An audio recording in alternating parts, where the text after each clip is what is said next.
Voici un exemple d'un changement de base. Tout d'abord, on considère la base canonique, on commence par la base canonique, et on considère une application linéaire de xy, nous sommes en dimension 2, et l'application linéaire est comme ça, 7x moins 12y, 2x moins 3y. On peut le réécrire comme f de xy est égal à la matrice de l'application linéaire fois le vecteur xy, et la matrice ici c'est 7 moins 12, 2 moins 3. Donc c'est une application linéaire, un isomorphisme de R2. Notre but c'est d'exprimer la même application linéaire dans une autre base. La base que je choisis, la base B' est suivante.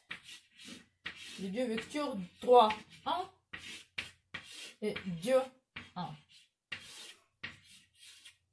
Tout d'abord, c'est une base parce que nous sommes dans l'espace de dimension 2. Nous avons deux vecteurs. Ils ne sont pas collinéaires, donc c'est une famille libre, donc c'est une base. Ici, il n'y a rien à vérifier. C'est important de vérifier si nous sommes dans un espace de dimension 3 ou plus, mais dans dimension 2, ça suffit de vérifier que les vecteurs ne sont pas collinéaires.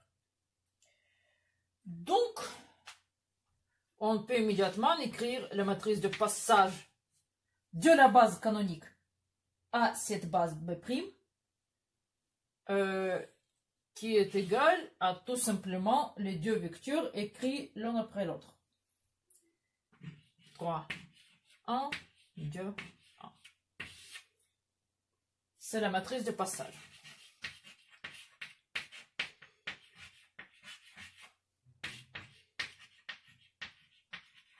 De la base canonique à la base B'.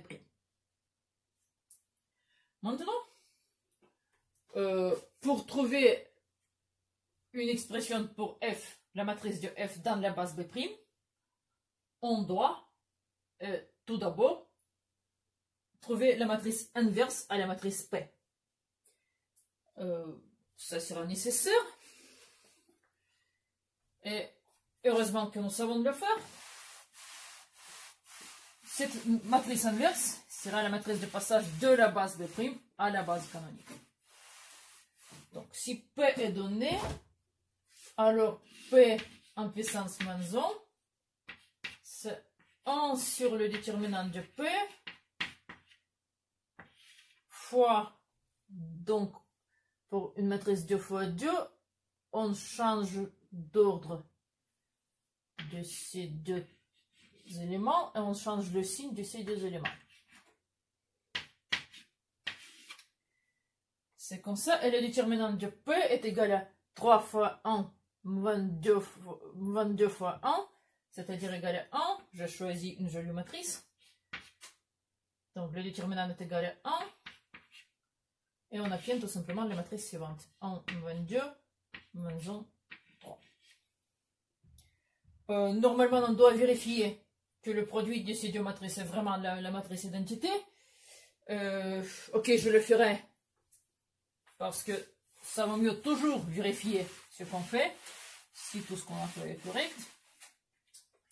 Donc la matrice initiale P pour la matrice inverse P', c'est 3, 1, 2, 1 fois 1, 22, moins 1, 3. Je multiplie 3 moins 2, 1, moins 6, plus 6, 0, 1 moins 1, 0, 22 plus 3, 1. Tout va bien. On a bien trouvé la matrice inverse. Maintenant, c'est tout facile. Avec la théorie que j'ai donnée dans la vidéo précédente, la matrice A' correspond à la même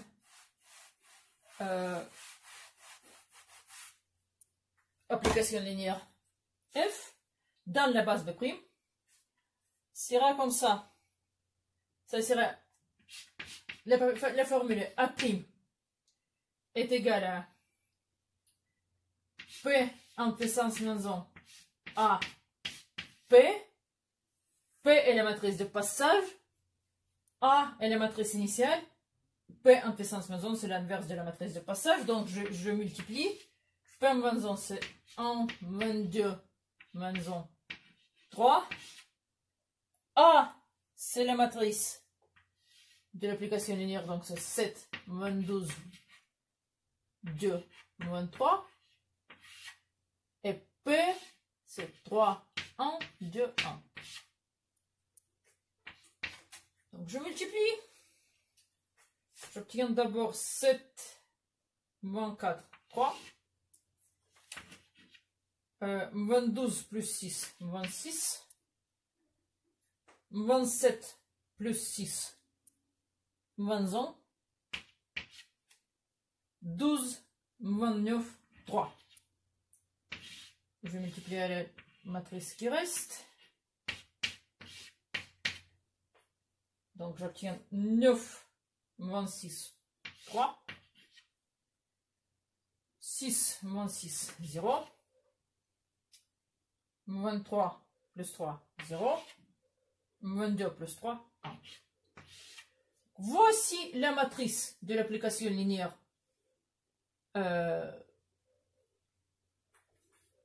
F dans la base B'. Nous avons obtenu une jolie matrice diagonale. Donc, pardon, tout ça est quelque chose d'autre. C'est le morceau précédent. Nous avons obtenu cette matrice. Qu'est-ce que ça veut dire? Ça veut dire en particulier que l'image de ce vecteur, de ce premier vecteur, est tout simplement 3 fois ce vecteur. Je peux vérifier. Dans la base canonique, je prends f de 3, 1. Donc c'est 7 fois 3, 22 fois 1. Ça fait 9. Et ça fait 2 fois 3, 3 fois 1. Ça fait 3. Donc je vois que c'est vrai, c'est 3 fois le même vecteur. Et je peux répéter avec le vecteur 2, 1 et voir que 7 fois 2 moins 12 est égal à 2. 2 fois 2 moins 3 est égal à 1. Donc c'est une fois ce vecteur. Donc, vous voyez que j'ai triché un petit peu. J'ai choisi une très jolie nouvelle base pour cette matrice choisie. Donc, c'est pas par hasard que j'ai obtenu quelque chose comme ça. J'ai choisi des bons vecteurs. Et ils s'appellent des vecteurs propres, même si ce n'est pas dans notre cours, comme la nouvelle base. Donc, pourquoi est-il important de savoir trouver des jolies matrices dans la nouvelle base? Tout d'abord, parce que même si la base est différente, cette matrice correspond exactement à la même application linéaire. Comme c'est exactement la même application linéaire, les propriétés sont les mêmes. Donc, en particulier, la dimension de l'image, la dimension du noyau, le déterminant, tout ça ne change pas quand on change de base. On peut dire que c'est une relation d'équivalence entre des matrices. Cette nouvelle matrice est équivalente à cette matrice. On dit que ce sont des matrices semblables. Ce n'est pas dans notre cours, mais je vous dis pourquoi on a besoin de cette opération bizarre, multiplication par P moins 1 à P, comme ça. Et la dernière astuce que je vais vous donner, qui concerne cette formule. Donc, si on a obtenu une jolie matrice, par exemple cette matrice diagonale, qu'est-ce que ça nous donne?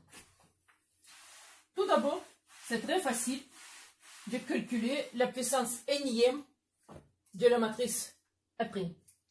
Donc, je dis que 3, 0, 0, 1 en puissance n. Bon, c'est facile à vérifier. Si vous prenez le carré, vous obtenez 9, 0, 0, 1. Le cube, ça sera 27, 0, 0, 1. Ainsi de suite. Donc, en général, ce sera 3 en puissance n, 0, 0, 1 en puissance n, mais 1 en puissance n, c'est tout simplement 1. Et maintenant, supposons que je veux trouver la puissance énième de la matrice A initiale. Donc A, si je multiplie par P et par P moins 1, j'obtiens que A c'est P A', P en puissance moins 1. Tout ça est en puissance n. Donc je peux écrire P A', P moins 1, P A', P moins 1, et ainsi de suite. Donc je simplifie et j'obtiens P A' en puissance n, P moins 1. Mais cette matrice est facile à calculer. On a déjà calculé la puissance énième de la matrice A'. Les matrices P et P moins 1 sont connues aussi. Donc en tout cas, même avec la puissance énième, c'est facile à calculer. On peut le faire à la main. On peut trouver toute puissance nécessaire de la matrice A. Bon, si la matrice est petite comme ça, on peut le faire à la main. Si la matrice est un petit peu plus grande, c'est beaucoup plus rapide avec l'ordinateur d'utiliser cette méthode. D'abord, on trouve la jolie matrice semblable, et puis on prend la puissance énième du A. Donc, dans ce cas, par exemple, je ne vais pas donner tous les détails, tous les détails du calcul de la puissance énième de A, mais je donne des réponses. La puissance énième de A sera de la forme, alors je recopie, 3 en puissance n plus 1 moins 2, moins 2 fois 3 en puissance n plus 1 plus 6, 3 en puissance n moins 1, moins 2 fois 3 en puissance n plus 3. En particulier, ça nous donne l'ordre de croissance. On voit que c'est chaque fois plus ou moins 3 fois les coefficients, les éléments sont plus ou moins multipliés par 3 chaque fois. Ça nous donne l'ordre de croissance, ça nous donne beaucoup d'informations si on trouve une jolie matrice semblable, en préférence une matrice diagonale, même si ce n'est pas toujours possible. Donc, c'est pourquoi on a besoin de cette méthode, c'est pourquoi on a ce sujet dans notre cours. Ça vous donne en bon l'information que il existe encore la théorie importante qui n'est pas dans notre cours, mais qui aide dans beaucoup de calculs pratiques. C'est tout.